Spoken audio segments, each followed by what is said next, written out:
Bonsoir, chers amis. C'est un grand plaisir pour moi de vous retrouver, d'autant plus que je vous parle ici depuis un endroit vraiment extraordinaire. Je suis à Manguilly, c'est la plage de Tuléar, dans le sud de Madagascar. J'ai à quelques mètres de moi la plage, les pirogues à balancier, enfin bref, des conditions vraiment merveilleuses de vie. Ici, vraiment, on a l'impression que c'est comme si les drames de l'Occident n'ont pas touché les gens. Tout est bio parce qu'ils n'ont pas l'argent pour acheter des pesticides. Donc, il y a des mangues à profusion. Vraiment, et puis il y a un climat général de douceur de vivre, de stress qui n'existe pas ici et qui fait que les gens ont une façon de vivre vraiment agréable, bienfaisante, et je dois dire que je m'y fais beaucoup de bien. Et puis, je suis très heureux de faire cette émission qui est destinée donc à parler santé. Nous avons beaucoup travaillé avec toute une équipe, Jean-Jacques Crèvecoeur, Claude Framéry, enfin tous les autres que je nommerai pas, à parler de la folie covidiste pendant 85 émissions. Ça s'appelait l'Info en question, et nous avons montré à quel point tout ce qu'on racontait dans les médias était faux, archi faux, c'était que du mensonge destiné à génocider la population mondiale.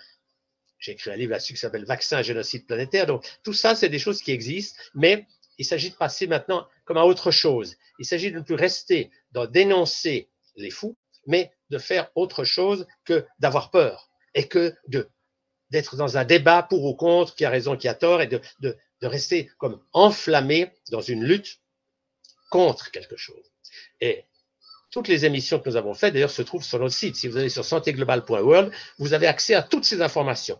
Donc, elles sont là. Mais mon but dans cette émission, ce n'est plus de parler du Covid, de parler de toute cette histoire, mais c'est d'amener des informations positives qui vont servir à chacun à prendre sa santé en main.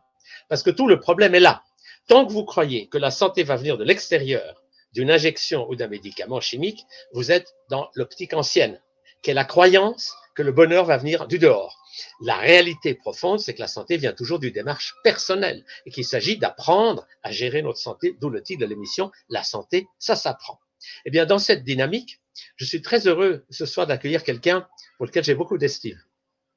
Et vous allez voir, vous allez rencontrer quelqu'un qui m'impressionne beaucoup, je dois dire, par la force et la dynamique de ce qu'il a mis en place. Il se trouve que je le connais bien puisque c'est mon fils, Gwen Clapp. C'est pas mon fils biologique, c'est mon fils spirituel, puisque depuis plusieurs années, nous enseignons ensemble. C'est-à-dire qu'avec sa mère, Joanne Razanamai Chaler, Gwen et moi, nous faisons des ateliers, des stages, et nous sommes dans cette dynamique de travailler à trois. Alors, j'ai déjà présenté l'originalité du travail de Joanne dans une émission, et je suis très heureux ce soir de pouvoir parler santé avec Gwen Clapp, que je salue ici, et que j'invite à participer à cette émission. Bonsoir, Gwen. Hello Tal, content de te voir et à Madagascar, de savoir que tout se passe bien là-bas. Effectivement, je t'écoute depuis tout à l'heure, donc je suis honoré d'être invité dans cette émission. Et c'est vrai que tu parles de Madagascar comme un endroit où tout est bio, la vie est saine et les informations mondiales passent au-dessus.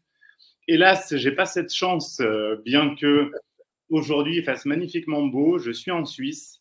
Mais ici, on peut presque parler de bombe ou de guerre émotionnelle, tant les médias et l'ambiance générale est explosive, justement de par les activités qui servent justement à réveiller nos émotions de manière à nous influencer beaucoup plus facilement. Donc, tu as parlé du Covid, mais bon, comme tu sais, se sont succédés les guerres en Ukraine, maintenant les drames entre Israël et Palestine. Donc, c'est comme si les actualités chassent l'une l'autre, mais toujours pour nous maintenir dans cette division dont tu parles. Donc, je pense qu'on l'abordera dans cette émission. Et en tout cas, merci aussi de parler de moi de façon si élogieuse. Je suis très heureux aussi de travailler avec toi. Merci, merci. Parle-nous un peu de ton parcours, Gwen. Qu'est-ce qui t'a amené à t'occuper de santé? Parce que tu as fait un chemin dans ce qu'il est bien que tu puisses partager avec nos auditeurs. Nous t'écoutons. Merci. Alors, je pense que l'aspect holistique est ce qui me touche le plus, en fait, dans la santé. C'est vrai que finalement, depuis ma jeunesse ou mon enfance, la santé alimentaire ne m'a que très peu intéressé parce que j'ai la chance d'avoir un bon système immunitaire, je suppose. Donc, finalement, la majorité des gens qui deviennent naturopathes, c'est parce qu'ils ont traversé une maladie ou un problème de santé. Et moi, je n'ai jamais eu de problème de santé. Donc, c'est plutôt ce qui m'a amené là-dedans, dans l'aspect holistique, c'est plutôt la compréhension des êtres humains et le fait d'être intrigué par l'aspect, qu'il soit psychologique, sociologique, d'essayer de comprendre pourquoi les personnes se disputent entre elles, pourquoi on se comporte de telle ou telle manière avec nos enfants, donc l'aspect éducatif, et aussi comment la majorité des êtres humains finalement rebondissent sur une blessure, sur un événement, de manière à se refermer sur eux-mêmes ou de devenir conflictuels. Donc c'est tout ça qui m'a intéressé. Donc on parle plutôt l'aspect individuel, on va dire la psychologie, collectif, la sociologie, mais après ça touche tant la politique, la géopolitique, l'économie. En fait, je suis passionné par les êtres humains, voilà, dans toute leur globalité. Donc c'est ça, c'est par ce biais-là que je suis arrivé à la santé holistique. Puis évidemment en découvrant après que ça s'appelle médiumnité, ça s'appelle chamanisme. Et en fait, ça ouvre beaucoup de portes, dont la porte, moi, qui m'intéresse le plus, je dirais, c'est l'aspect spirituel. Ah oui. Et qu'est-ce que tu entends par aspect spirituel? Qu'est-ce que tu veux dire par là? Ce que j'appellerais l'aspect spirituel, c'est que depuis que je suis enfant, finalement, je suis une éponge émotionnelle et je suis très touché par tout ce qui se passe dans le monde au-delà de mon propre sort. Donc finalement, quand j'étais enfant, étant métis, j'étais relativement un enfant privilégié parce que j'avais un père qui était chirurgien dentiste. Ma mère avait un magasin, on habite à l'île de la Réunion, donc Joanne. Et ouais, je me sentais privilégié de la vie et je me rendais davantage compte de ce privilège puisqu'on passait toutes nos vacances à Madagascar. Et c'est vrai qu'à Madagascar, je voyais la pauvreté, comment pourrait-on dire, les conflits d'intérêts ou la corruption, ou finalement, même en grandissant, je découvrais la prostitution, le fait qu'on puisse corrompre finalement la police ou un juge.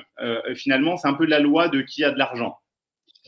Et c'est vrai que c'est ça que je pense que je peux appeler spiritualité, c'est de partir des injustices de la vie ou de la société, qu'ils soient entre riches, pauvres, blancs, noirs, privilégiés ou démunis, et finalement de me rendre compte que soit je suis témoin de tout ça et je souffre, et j'ai envie de mourir, soit je vais au fond de moi pour chercher quel est mon moteur. Et c'est ce qui m'a amené à aller vers d'abord un travail de guérison envers moi, puis aider les autres à se guérir de leurs propres blessures. Donc voilà, moi ce que j'appellerais spiritualité, c'est d'apprendre à comprendre le lien entre soi, sa quête de bonheur et la guérison de ses blessures, et l'univers, le monde, le tout, et dans quelle mesure on peut participer à une énergie collective. Voilà, c'est ça que je qualifierais de spiritualité finalement. C'est passionnant parce que c'est vrai que ce sentiment d'être tous un nous donne une dynamique qu'on n'a pas quand on est dans les divisions, les blancs contre les noirs, enfin bref, toutes ces divisions absurdes finalement nous empoisonnent la vie. Et nous sommes porteurs de l'émergence d'une nouvelle conscience d'unité dans la diversité. Et toi, ton parcours, qu'est-ce qui t'a amené à devenir thérapeute et puis enseignant de santé? Parce que au passage, je signale que tu fais souvent des écrits, notamment sur Facebook, et je suis toujours épaté de la qualité de tes propos, de ce que tu amènes, parce que tu parles de choses de la vie quotidienne, mais tu les ouvres pour qu'elles aient une perspective spirituelle évolutive. Et je trouve que ça, c'est vraiment magnifique. Parle-nous encore un peu plus de ce qui t'a amené à être thérapeute. Finalement, vu que tout part de soi, c'est moi-même en étant en état de souffrance adolescent que j'ai compris justement que mon rôle personnel, en fait, ma quête de bonheur, passait par rendre les autres heureux aussi. Un peu comme notre quête de santé passe par rendre les autres en bonne santé. Il ne s'agit pas seulement de vivre en paix dans sa grotte au fin fond de l'Himalaya, mais de se rendre compte que ce qui se passe dans le monde, on a un rôle à y jouer également. Donc il y a la paix individuelle, mais comme je pose souvent comme question, comment être en paix avec soi dans un monde à feu et à sang. Donc je pense que de par mes souffrances, je me suis dit qu'en évitant aux autres de souffrir, ça allait me faire du bien. Et finalement, je me rendais heureux d'abord en rendant des services, parce que la spiritualité, c'est dans le quotidien.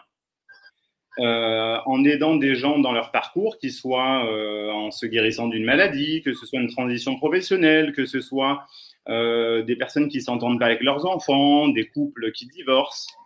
Et en fait, c'est très global, justement. Ça touche tant la santé que le relationnel, que les transitions professionnelles. C'est vraiment holistique dans tous les sens du terme.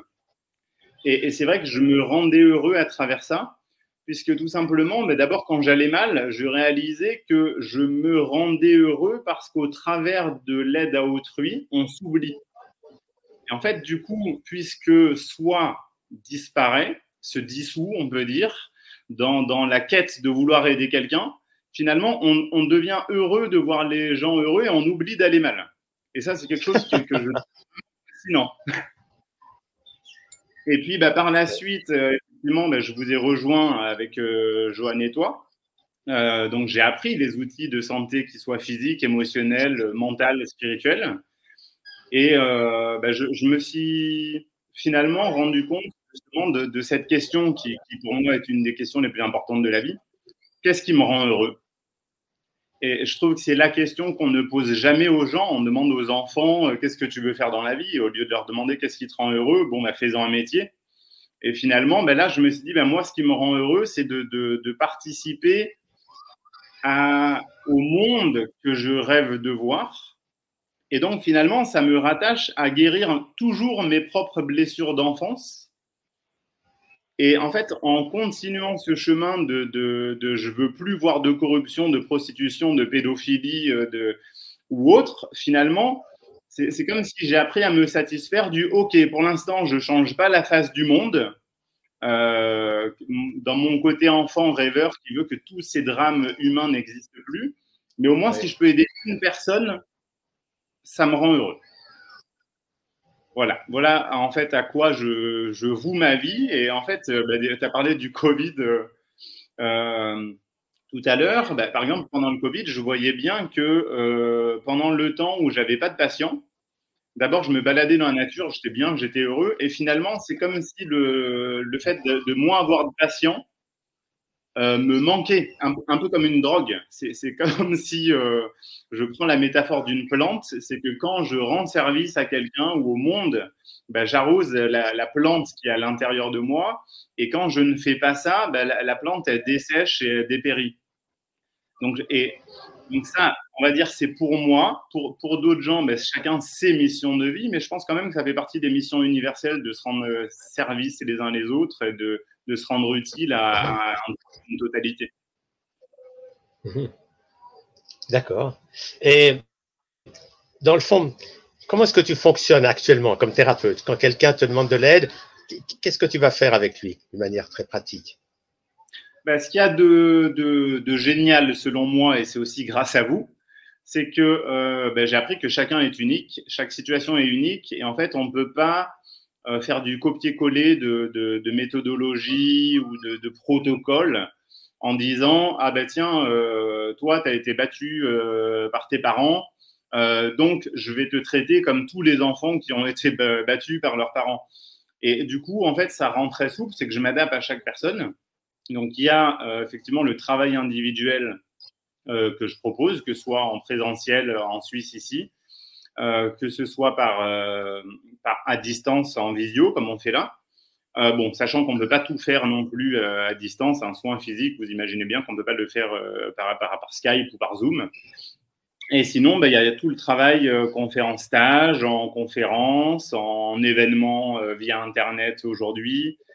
Donc, c'est très global, en fait. Et j'apprécie beaucoup ça parce que, en fait, c'est comme si on avait plusieurs métiers en un. C'est que c'est pas juste faire de l'individuel ou faire des stages. C'est comme s'il y a plein de métiers différents qui découlent que ce soit de l'individuel, du collectif ou des conférences en parlant au plus grand nombre. Et en fait, voilà, ma passion, c'est juste de sentir que quelqu'un qui a un problème, une maladie, et après quelques séances se guérit, ou un conflit intérieur et trouve la paix, je me sens utile, en fait, tout simplement. Oui, oui. C'est une belle dynamique. J'aime bien ce que tu dis parce que ça montre que, comme thérapeute, en fait, on fait toujours du bien à l'autre pour s'en faire à soi aussi. Donc, on n'est plus dans l'idée je donne et je me fatigue, et puis tant pis pour moi, ou dans l'idée tant pis pour l'autre. On est dans cette dynamique où plus on peut aider les gens, mieux c'est pour nous aussi. Et c'est un équilibre qui se fait, et on apprend à chaque instant finalement des autres et de soi dans cette dynamique. Qu'est-ce que tu as fait comme expérience dans le monde du chamanisme et de la médiumnité? Parce que ce sont des sujets encore très controversés dans notre société. Dès que le mot chamanisme apparaît, tu as les gens qui poussent des cris, qui croient qu'il s'agit de secte. Enfin bref, quel est ton cheminement à travers ces disciplines? Déjà, je vais rebondir sur ce que tu dis, sur le fait de se faire du bien à soi et aux autres. Tu me rappelles un débat que j'avais eu d'ailleurs dans une émission comme ça, un webinaire avec une amie, où elle prenait le don de soi. Et souvent, dans la spiritualité, justement, on associe le fait de penser à soi comme étant de l'égocentrisme, alors que vivre dans le don de soi, ce serait génial. Et du coup, je lui disais, en fait, non. Je me suis permis de la contredire. Je lui ai dit, mais en fait, non, tu vis pas dans le don de toi. Elle me fait, si, je me mets au service des autres. Et je lui dis, non, mais tu le fais parce que ça te fait du bien. En fait, ça te rend heureuse de faire du bien aux autres. Donc, tu n'es pas vraiment dans le don de soi, tu le fais pour toi. Et en fait, là où je veux en venir, c'est qu'au lieu d'opposer les deux, tout comme tu viens de le dire, on pourrait rejoindre les deux et se dire, justement, c'est un de mes credos, le nous sommes un, que finalement, l'autre est soi, le bonheur de l'autre nous rend heureux, et comme notre bonheur est contagieux dans le monde, ou même, je dirais même à titre de santé, quand on est avec des gens en bonne santé, ça nous ouvre les yeux, ou la vie, ou ça nous donne des clés sur sa propre santé, ce qui est tout à fait logique. Puis pour revenir à ta question, en fait, comme je l'ai dit auparavant, je pense qu'en fait, nous sommes tous médiums, chamans, maîtres spirituels, nous sommes tous tout. Et sauf qu'on n'a pas tous eu les mots ou l'éducation ou l'entourage pour nous faire réaliser que ce qu'on fait, c'est bien. Par exemple, tous les enfants du monde parlent tout seuls sous un arbre, ont des amis imaginaires, ont une communication plus, comment pourrais-je dire, très, très différente que le monde des adultes avec les animaux, une relation peut-être avec les plantes, avec la terre. Et en fait, c'est en grandissant, et justement, c'est au travers de vous, maman et toi, que j'ai su poser des mots sur ces choses et me dire qu'en fait, la médiumnité, c'est lire les autres à travers très peu d'informations finalement, qu'on peut appeler quelqu'un nous parle de quelque chose, on comprend qu'il a vécu quelque chose, tout comme on peut regarder quelqu'un et savoir immédiatement ce qu'il a vécu dans sa vie pour en arriver là. Et en fait, il y a un moment où vous m'avez appris que ça s'appelle de la médiumnité. Mais sinon, moi, je ne le savais pas du tout. Et d'ailleurs, c'est marrant parce que pour la petite anecdote, quand j'étais ado, j'étais déjà une attraction pour mes amis parce que je faisais des lectures médiumniques sans appeler ça comme ça. Donc, mes amis, on avait un jeu entre nous, c'était de lire les gens. Et finalement, le petit jeu s'est transformé un peu en défi du « Ah ben tiens, excuse-moi, j'ai un ami qui sait lire les gens, est-ce que tu veux jouer ?»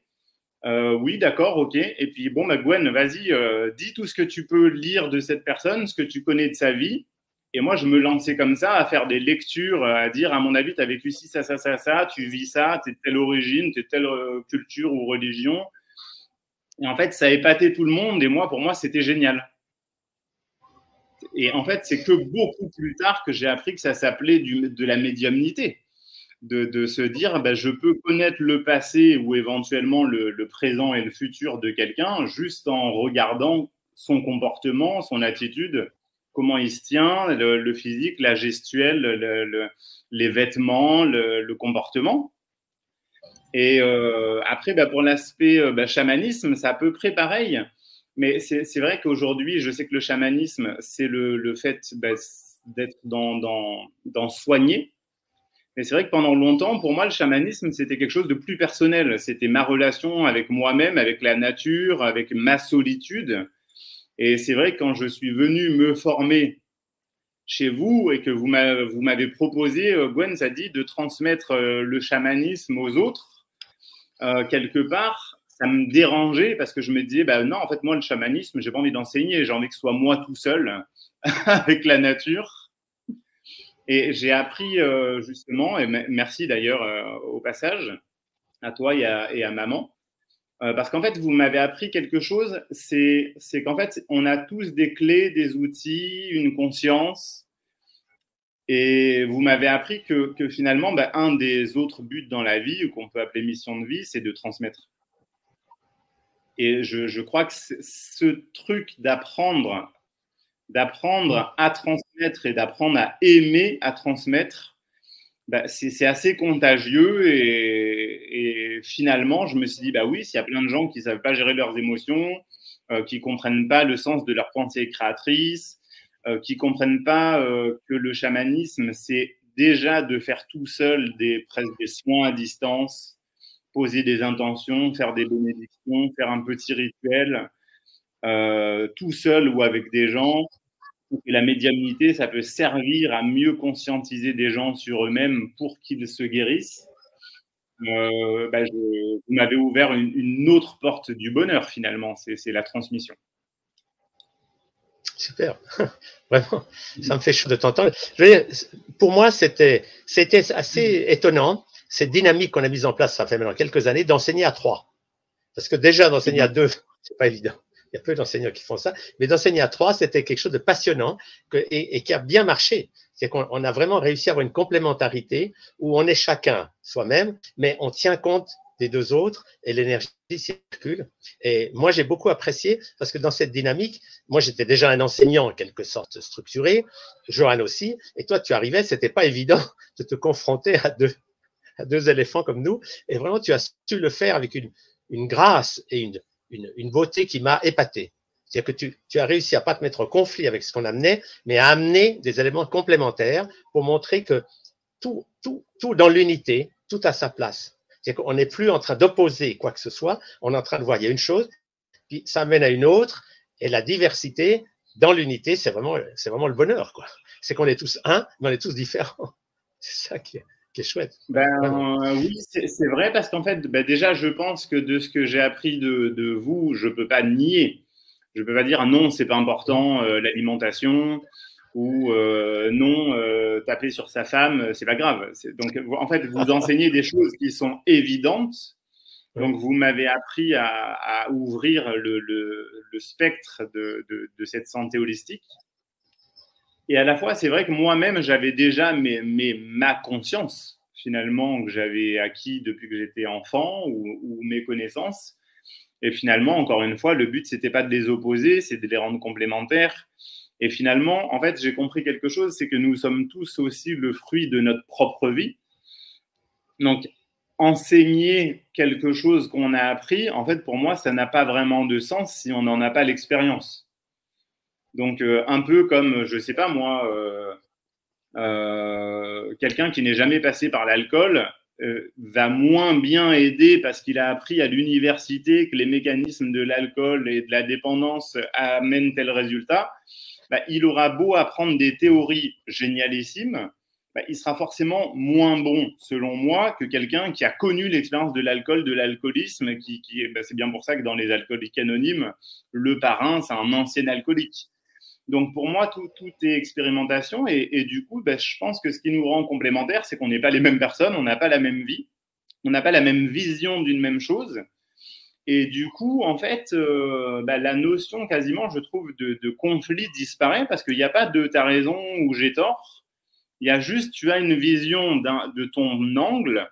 Et moi, je porte un regard différent selon mon point de vue. Et c'est ce qui rend notre travail, je dirais, complémentaire et certainement meilleur, parce que quelqu'un qui vient avec nous, qui travaille avec nous trois, va avoir 3 avis différents sur une même situation. Donc, je trouve que c'est génial, finalement. C'est comme si, au lieu d'avoir un spécialiste qui a appris dans des bouquins, ben, y a 3 personnes qui ont expérimenté des choses différentes et qui peuvent délivrer des clés différentes. Qu'est-ce qui t'a amené à travailler sur les blessures d'enfance? Parce que je sais que c'est un de tes sujets où tu tu vas loin là-dedans. Qu'est-ce qui t'a poussé dans cette direction?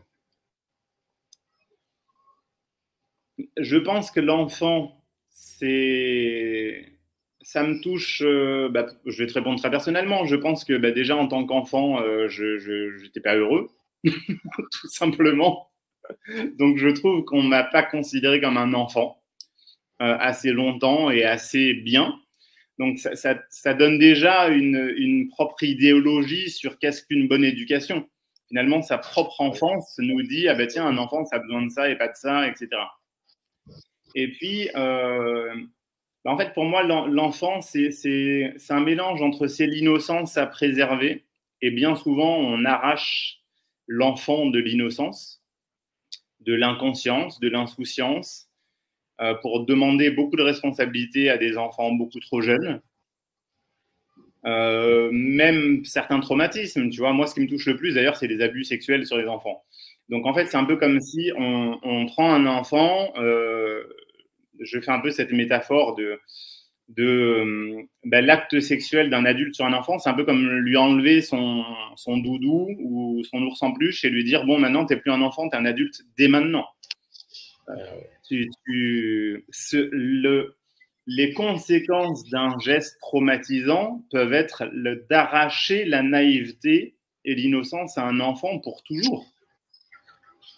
Donc, ça me touche vraiment. Et l'autre aspect, c'est que bien évidemment, l'enfant, c'est l'adulte de demain. Donc, on le sait très bien que si on vit dans un monde où on maltraite les enfants, on crée une génération qui va certainement, désolé de la grossièreté, mais faire de la merde plus tard. Un peu comme maintenant avec le Covid, on a tellement maltraité les enfants à l'époque qu'on se retrouve avec une génération où on dit, ah ben tiens, les adolescents de maintenant, ils n'ont aucune compassion les uns pour les autres. Justement, parce qu'on les a masqués, on les a enfermés, on les a maltraités. Donc en fait, il y a une corrélation très logique entre comment on considère un enfant et des enfants avec quelle génération on construit. Donc c'est pour ça que ça me touche beaucoup. Et je terminerai peut-être par un troisième point, c'est qu'en tant qu'adultes, nous sommes tous des grands enfants. Donc, beaucoup d'adultes, en oubliant de rester enfants ou qu'ils ont le devoir, peut-être le droit en tout cas, de continuer à être des grands enfants, justement, se rendent malades. Donc, que ce soit des maladies physiques, psychiques, émotionnelles, c'est pour beaucoup de gens le fait d'avoir coupé le lien avec l'enfance et de rentrer justement dans un monde, comme tu dis toi, de l'intellect, mais ça peut être un monde du sérieux, un monde des responsabilités, où on ne s'autorise plus à être un gamin qui fait n'importe quoi, qui joue, qui a un comportement naïf, parce qu'on va dire, on va associer, ah ben tiens, t'es naïf, t'es gentil, donc t'es stupide. Donc on va jouer un rôle de l'adulte responsable et mature et sérieux, et ça va nous rendre malades. Donc, c'est aussi pour ça. En fait, je dirais que c'est ces trois points ensemble qui font que pour moi, l'enfance est le plus important. Et comment est-ce que tu fais quand tu as quelqu'un qui a eu ce genre de blessure d'enfant? Comment tu fais pour l'aider à en sortir? Parce que c'est vrai que ces blessures-là, elles sont fréquentes. Beaucoup de gens étaient traumatisés par des viols physiques ou psychiques d'ailleurs, mais ils ont été, enfin, ils n'ont pas été traités bien. Et comment on fait pour essayer de réparer ces traumatismes? Comment tu t'y prends? Je pense que si, en fait, il y a deux aspects, ou peut-être non, il y a même trois aspects, je dirais. Il y a apprendre à se gérer au présent. Pour moi, c'est le premier point. C'est on a subi des blessures, donc on va faire court sur l'ego, mais donc notre ego nous fait adopter des comportements maintenant qui viennent de notre enfance. Donc le premier point, c'est d'apprendre à se gérer au présent.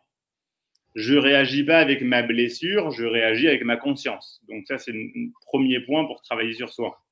Donc nous, ce qu'on appelle le coucher bouboule. Je calme mon ego, je me recentre et je prends des décisions conscientes. Après, le deuxième point, c'est d'aller guérir ou soigner les blessures du passé. Donc bien souvent, ça passe par qu'est-ce que tu as vécu que tu n'as pas lâché. Donc, ça va être de l'émotionnel, ça va être des mots, ça va être des hurlements, ça va être… en tout cas, en fait, pour moi, et je suppose pour nous, ce qu'on appelle une blessure, c'est des émotions qu'on a verrouillées et qu'on continue à garder toute sa vie. Donc, le but du jeu, c'est de lâcher ces émotions maintenant, même si on les a vécus à l'âge de 5 ans, de 8, de 15, etc. Et puis, donc, il y a cet aspect à aller soigner les guerres du passé. Et je trouve qu'il y a justement un déblocage des deux, du présent et du passé. C'est du coup, qu'est-ce que tu t'es pas autorisé à dire, à faire, à vivre suite à cet événement? Bah, fais-le, en fait. C'est tout ce qui nous a empêché. J'ai arrêté d'être un enfant, justement, puisqu'on a pris cet exemple. Bah, vas-y, fais le gamin. J'ai pas pu dire à mon père que, au lieu, beaucoup de gens ils disent j'ai envie de le dire à mon père. Donc finalement, quand le père est décédé, par exemple, on dit je peux pas lui dire. Mais en fait, l'important c'est pas de le dire à la personne, c'est de le sortir tout simplement. Donc il y a des petits exercices très simples, que ce soit aller dans la nature, on se plante devant un arbre et on dit bon alors ça c'est papa. Qu'est-ce que j'ai à dire à papa? Qu'est-ce que j'avais à dire à papa à l'âge où j'ai vécu l'événement? Et sortir tout ça. Et après, l'aspect chamanique, ça va être de le dire avec des cris, avec des sons, avec des chants, avec ce qu'on appelle la prière sauvage. C'est d'extérioriser tout ce qui est plutôt émotionnel, énergétique ou justement bloqué, verrouillé. En fait, c'est un peu comme si le but, en fait, c'est comme si, je garde la métaphore du bloqué, verrouillé. En fait, il faut retrouver de la circulation et de la fluidité. Un peu comme si la vie, c'était une rivière et qu'on a construit des petits barrages sur la rivière qu'on va appeler nos blessures et nos traumatismes, et que le but du jeu, c'est d'aller faire sauter les petites barrières pour retrouver une fluidité dans l'écoulement de la rivière, et là, on se rend heureux, on se rend en bonne santé et on se guérit. C'est un joli programme. Non, mais ça me fait chaud d'entendre ça parce que c'est vrai que beaucoup de gens restent bloqués dans leurs blessures et essayent de les résoudre par une démarche intellectuelle. Genre, oui, c'est comme ça, je pardonne. Ils disent ça, mais ils n'ont pas fait le travail au fond d'avoir vraiment retrouvé l'intensité émotionnelle du choc pour libérer tout ça et que ça ne soit pas seulement de recouvrir en quelque sorte la blessure avec des pansements qui s'appellent « j'ai tout pardonné, j'ai plus de problème ». Ce que l'intellect aimerait faire. Mais vraiment, ce que tu as dit est très vrai, c'est qu'il faut retrouver. Comment? Oui, en fait, il faut retrouver la situation, la revivre autrement. Oui, mais en fait, la vie nous y oblige. Moi, c'est ça que je trouve génial. C'est c'est ce qu'on va appeler spiritualité. C'est que finalement, quand on ne guérit pas ses blessures, pour moi, le langage de la vie, c'est que la vie va nous dire tu as un truc à lâcher. Je vais te refaire vivre des événements similaires jusqu'à ce que tu lâches enfin le truc. Donc, du coup, on est dans des mécanismes répétitifs, des mécanismes de souffrance qui se répètent. Après, dès qu'on apprend 2-3 notions de spiritualité, on dit tiens, c'est mon karma. Donc, on associe le langage de la vie avec du karma répétitif, souvent de souffrance, et on se pose en victime de ce karma en se disant mais je comprends pas, moi il m'arrive tout le temps la même chose, alors qu'en fait c'est pas négatif et c'est pas contre nous, c'est comme si la vie insiste pour dire je te donne un enseignement, tu prends la mauvaise leçon, alors je vais te refaire vivre l'expérience jusqu'à ce que tu en tires le bon enseignement. Et en fait pour beaucoup justement, d'ailleurs pour revenir sur ce langage ayurvédique ou bouddhique ou hindouiste, le karma, ça se transcende en dharma. Donc, ce n'est pas quelque chose qu'on est censé subir. Le karma, c'est quelque chose qui est censé nous dire il y a un problème, change. En fait, je trouve que la vie a cette sagesse de nous enseigner. Je ne sais plus qui disait d'ailleurs, mais ce qu'on n'enseigne pas par la conscience, ce qu'on n'apprend pas par la conscience, on l'apprend par la souffrance. Donc, soit on prend conscience, on évolue et on va mieux, et soit on n'apprend pas la bonne leçon et on répète des schémas de souffrance. Donc, je trouve que la vie est d'une intelligence incroyable. C'est fantastique, ça. Il y a une autre chose dont j'aimerais que tu nous parles, c'est un sujet sur lequel tu m'as beaucoup apporté. C'est que moi, il m'est arrivé de prendre des positions dans lesquelles je donnais un peu raison à un groupe. Par exemple, je dénonçais les folies de l'islam, et puis tu m'as vraiment beaucoup aidé à ouvrir ma conscience sur la beauté, en quelque sorte, de tous les aspects et de toutes les approches religieuses. Est-ce que tu peux nous en parler un peu? Comment tu vois ça? Comment tu vois les différentes religions les unes avec les autres? En fait, ça rejoint ce que je disais un peu tout à l'heure, c'est que en fait, personne n'a raison. Puisque tout est énergie, tu vois, je fais un peu la comparaison. Le corps physique, s'il bouge, il est en bonne santé. S'il s'arrête, il tombe malade. Les émotions, ça circule, ça rentre, ça sort, on va bien. Si on bloque les émotions, on va mal. Et les pensées, c'est pareil. Si on pense, c'est fluide, on va bien. Et si on pense en boucle, on se torture l'esprit. Et la spiritualité, pour moi, c'est exactement la même chose dans cette énergie qui circule. Je garde la métaphore de la rivière. C'est que la spiritualité, elle est faite pour évoluer et être heureux et apprendre. Et en fait, à partir du moment où on bloque la spiritualité, ben, on devient dogmatique. Et on dit, j'ai raison, les autres ont tort. Alors, soit on devient un gourou qui va dire, moi, j'ai pris conscience d'eux, donc tout le monde doit faire comme moi. Et je crée, bah, du coup, on transforme une religion en spiritualité. Ça veut dire que c'est arrêté, c'est comme ça, point barre. Et soit on garde la fluidité de se dire, bah, tiens, ma religion, elle prône l'amour, et toi, la tienne, l'amour, ah oui, et toi, la tienne, l'amour.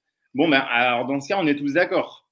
Donc finalement, moi, je différencie pas vraiment spiritualité et religion. Pour moi, c'est à peu près pareil. C'est l'idée de se rendre heureux, de vivre dans la joie, dans l'amour, dans la paix. Pour moi, c'est ça, les religions et les spiritualités. Sauf que, au lieu d'être dans la fluidité, on est souvent dans le guide pratique. Il faut faire ça, il faut faire ça. Et donc, du coup, on se met à juger parce qu'on se dit, bah, si l'autre, il fait pas ça, c'est qu'il est dans l'erreur, ou alors c'est un mécréant, ou alors c'est quelqu'un qui c'est un non-croyant, etc. Parce qu'en fait, pour beaucoup de gens, dans la spiritualité, surtout, beaucoup de gens dénoncent les religions sans se rendre compte qu'ils font pareil avec leur propre spiritualité. C'est que quand tu dis aux autres, je sais pas moi, c'est un peu le langage qu'il y a tout le temps partout, tu sais, tout est dualité, ouais, mais tu sais, on est venu pour expérimenter la souffrance, ouais, mais tu sais, tu dois être dans l'humilité. En fait, les tu dois et il faut, c'est déjà être dans le dogme, alors que finalement, pour moi, la quête de spiritualité mène forcément à savoir écouter quelqu'un et intérieurement ne pas être d'accord et se dire, bon, bah, c'est cool, il pense ce qu'il veut, il va bien. Tu vois ce que je veux dire? C'est que finalement, la personne qui est juive ou qui est athée ou qui est, je sais pas moi, shintoïste, bah, ils peuvent très bien s'entendre. Tu vois, donc voilà, vrai, pour moi, c'est ça ma vision. Si on prend le point commun de toutes les approches spirituelles religieuses, c'est de s'aimer les uns les autres. Et c'est extraordinaire qu'au nom de l'amour, on ait réussi à tuer tant de millions de gens et on continue à le faire. C'est toujours au nom de l'amour, mais l'amour solidifié en moi, j'ai l'amour juste, je suis l'élu, et puis les autres, c'est ce qui se passe de nos jours. C'est ce drame de gens qui veulent à tout prix diviser pour régner et qui maintiennent l'humanité sous ce stress permanent de croire qu'on est tous en opposition et en guerre. Et je crois que grâce à la dynamique qui est en train de se mettre en place, on va faire émerger cette nouvelle conscience de complémentarité et que c'est merveilleux qu'on ne soit pas tous pareils, mais qu'il n'y a plus besoin de se taper dessus. Quoi. Très bien. Absolument, parce qu'en fait, moi, ce que je constate, c'est que beaucoup de gens disent les religions ont fait des morts. Et moi, j'aime bien répondre non, les religions n'ont tué personne. Ce sont des hommes qui ont tué d'autres hommes au nom d'une religion. C'est ça. Et finalement, ben, avec ce qui se passe en ce moment, justement, entre Israël et Palestine, enfin Israël et le Hamas, certains vont dire oui, mais c'est un conflit ethnique, d'autres vont dire ouais, mais c'est un conflit religieux, d'autres vont dire c'est un conflit politique. Mais en fait, finalement, le tout, c'est qu'on a toujours une bonne raison de faire la guerre. C'est ça. Donc, si c'est pas la religion, ça sera la couleur de peau. Si c'est pas la couleur de peau, ça sera l'ethnie, etc. Et puis, pour souvent, on se rend compte qu'à la fin d'une guerre, on se rend compte qu'en fait, c'était économique. C'est plus parce qu'il y a un gazoduc qui passe par là que finalement un conflit vraiment religieux ou spirituel. Et en fait, moi, je réalise que même dans les... Désolé, je parle un peu politique, hein, mais pour aller dans cette vision du global, c'est que même les solutions pacifistes qu'on met actuellement, qu'on offre, c'est bon, il faut 2 États entre Israël et Palestine. Et moi, c'est quelque chose qui me heurte personnellement parce que je me dis, En fait, le problème actuel, c'est que qui a dressé des frontières? Est-ce que ce sont eux? Non. En fait, à chaque fois, les frontières dans le monde, elles ont été fixées par les Européens.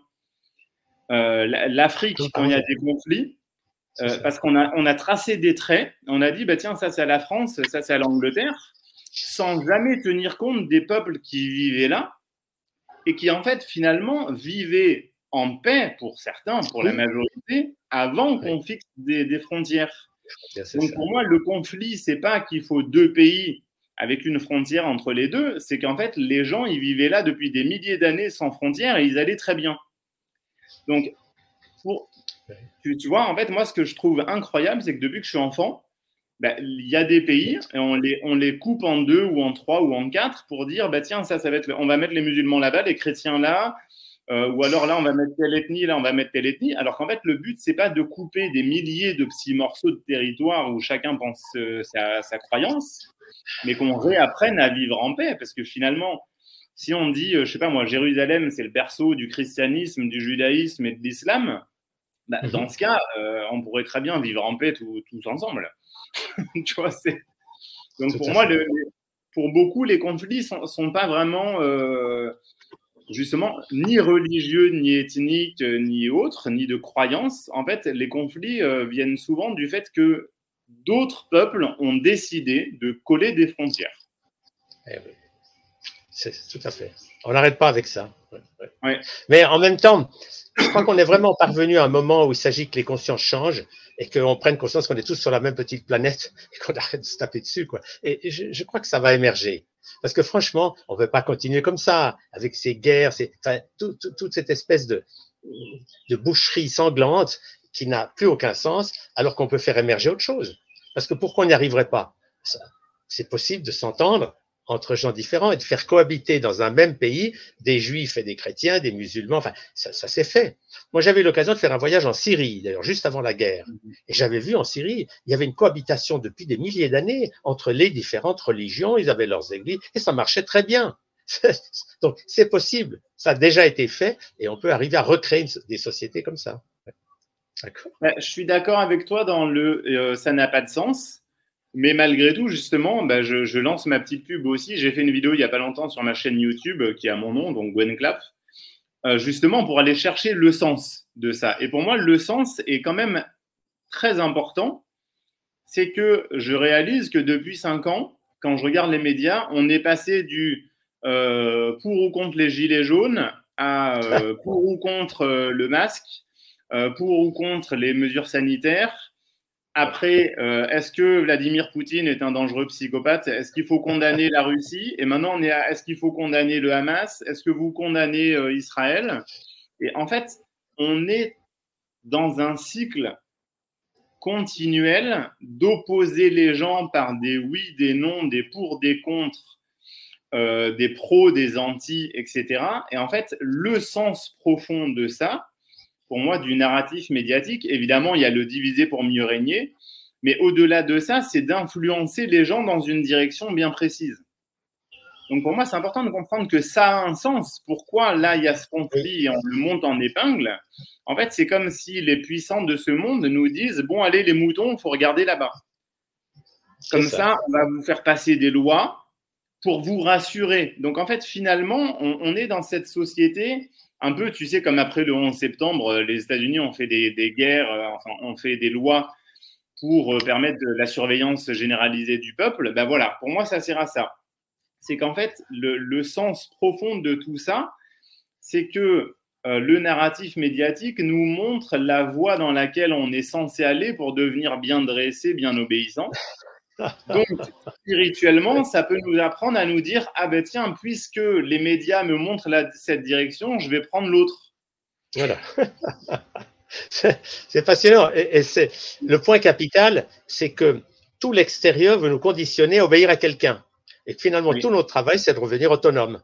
Je n'obéis plus à l'extérieur, j'obéis à ce que ma conscience me dicte de l'intérieur. Et ça, c'est ça le secret des gens heureux, c'est qu'ils obéissent à eux et plus aux autres. Est-ce que tu es d'accord avec ça?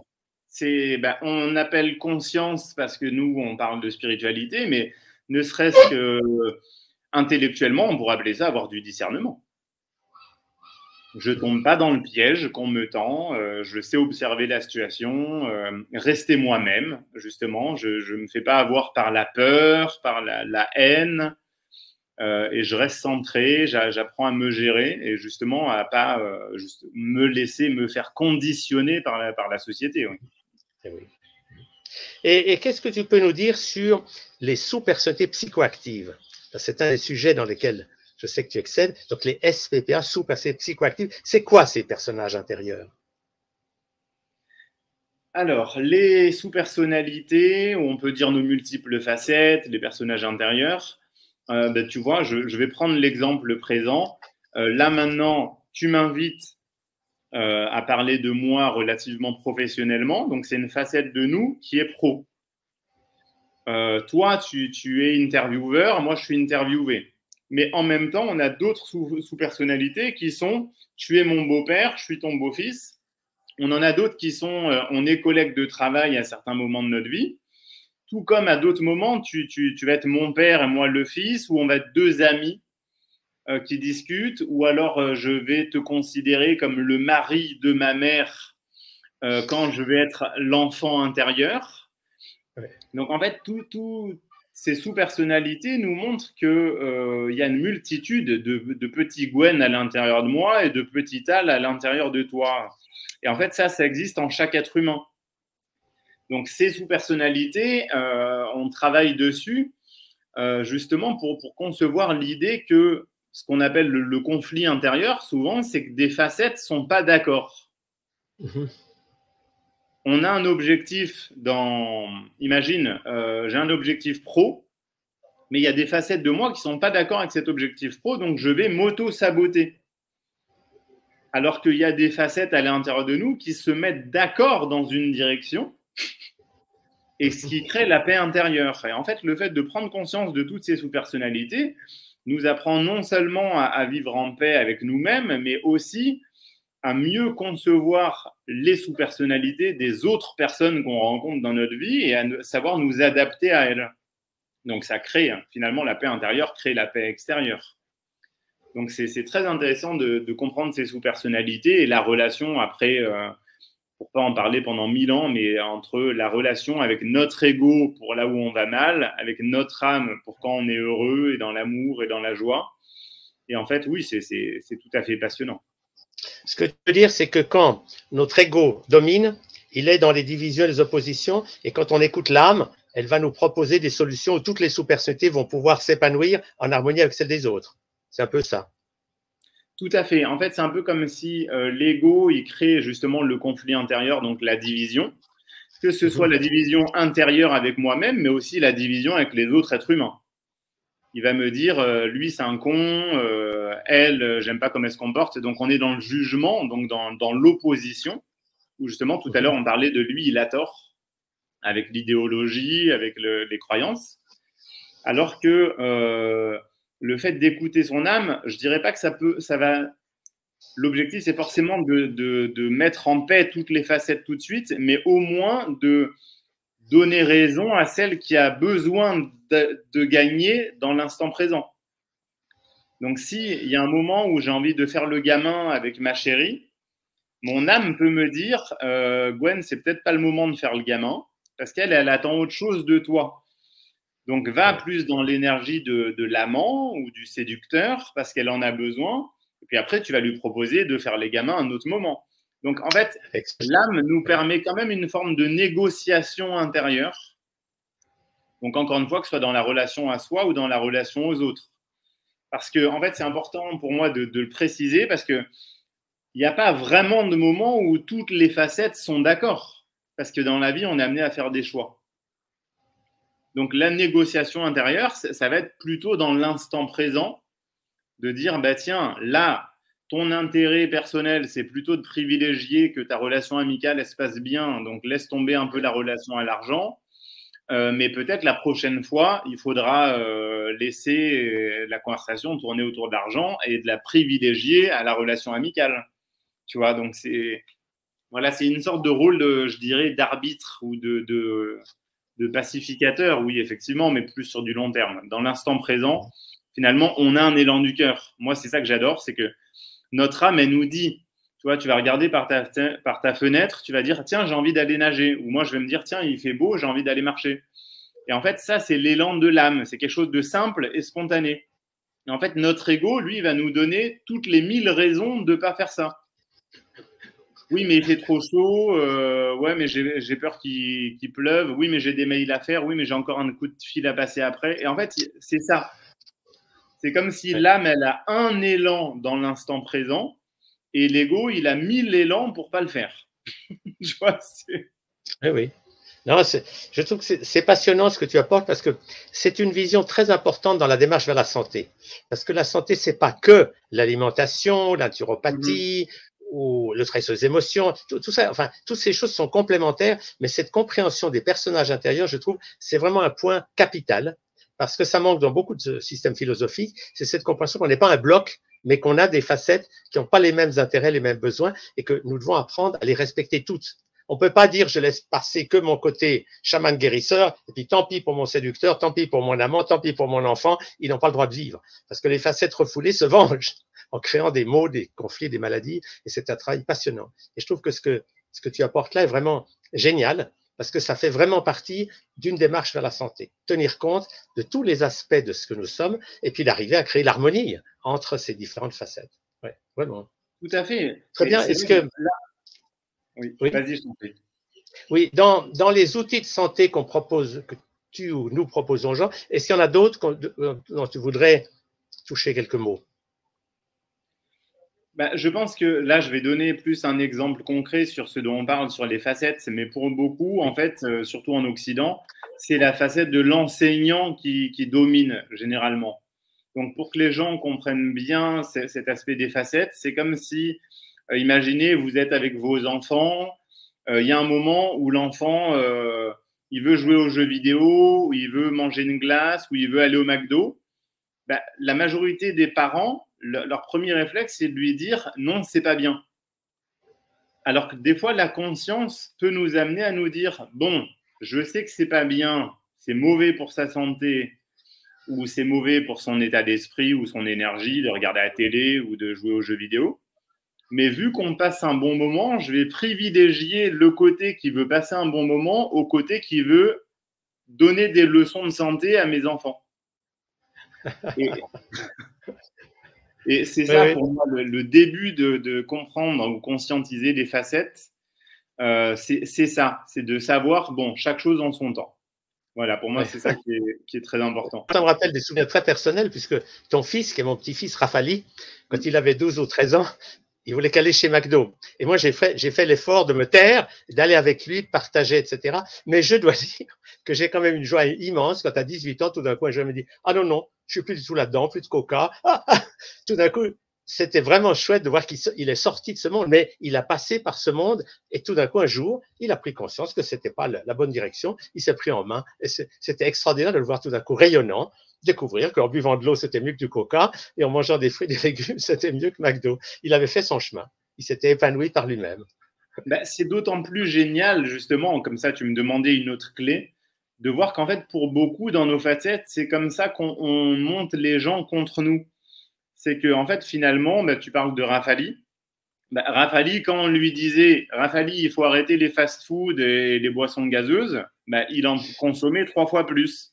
Alors que c'est au moment où moi, j'ai un peu convoqué toute la famille pour leur dire « Bon, on arrête de faire la morale à Rafali », que lui, de lui-même, un an après, s'est dit « Bon, j'arrête tout ça ». Génial. En fait, je trouve que c'est aussi une clé, parce que tu me tendais la perche pour en donner une, de conscientiser qu'en fait, les autres ne fonctionnent pas comme nous. C'est pas parce qu'une méthode a marché sur nous qu'elle va fonctionner sur les autres. Et des fois, c'est en lâchant prise complètement que l'autre se sent libéré de notre poids et lâche le côté révolté ou rebelle qui veut nous pourrir la vie. Ah oui, c'est ça, excellent. Très bien. Souvent, écoute, on se fait du mal aux autres, c'est terrible.